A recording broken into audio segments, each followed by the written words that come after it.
صلی اللہ علیہ وآلہ وسلم حالت اعتکاف میں اپنا سر مبارک حضرت عائشہ رضی اللہ عنہا کے لیے نکالتے تاکہ وہ آپ کے بالوں کو کنگھی کر دیں، سوار دیں اور خوشبو لگا دیں۔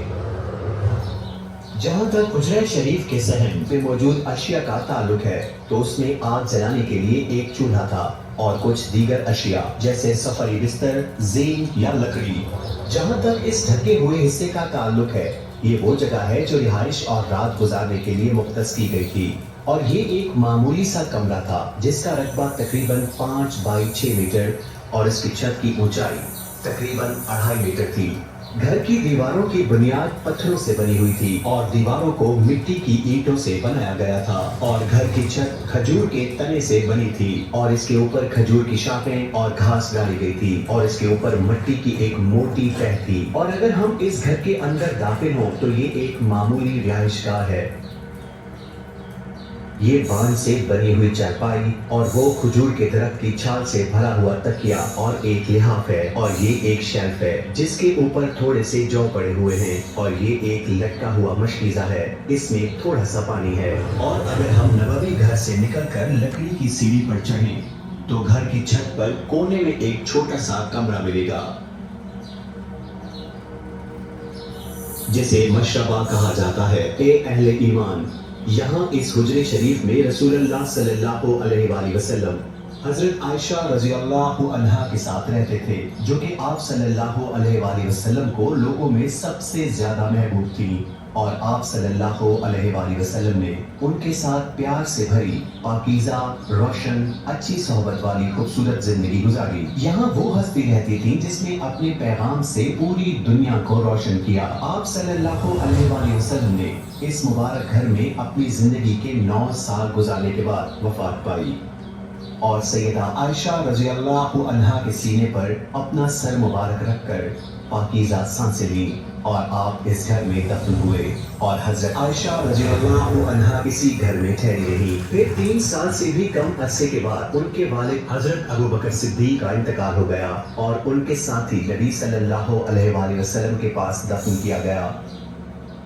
حضرت عائشہ رضی اللہ عنہا نے اسی عظیم گھر میں باقی زندگی گزاری، اور انہوں نے قبروں پر ایک پردہ ڈال دیا۔ پھر تقریباً 10 سال بعد حضرت عمر بن خطاب شہید ہوئے۔ آپ نے حضرت عائشہ رضی اللہ عنہا سے اجازت طلب کی تھی کہ وہ اپنے ساتھیوں کے پاس دفن ہوں، انہوں نے اجازت دے دی۔ آپ کو آپ کے ساتھیوں کے ساتھ دفن کر دیا گیا۔ حضرت عائشہ رضی اللہ عنہا نے اس جگہ کو اپنے گھر کے باقی حصے سے الگ کرتے ہوئے ایک دیوار بنا لی، اور اس جگہ ایک کمرہ اپنی نماز اور عبادت کے لیے بنا لیا۔ آپ رضی اللہ عنہا اسی چھوٹے سے حصے میں رہیں جسے آپ نے اپنی پوری زندگی علم، تعلیم، تدریس اور پرورش کے لیے کھولے رکھا، کیونکہ پوری دنیا سے مسلمان ام المومنین حضرت عائشہ رضی اللہ عنہا کو سلام کرنے اور ان سے علم حاصل کرنے آتے،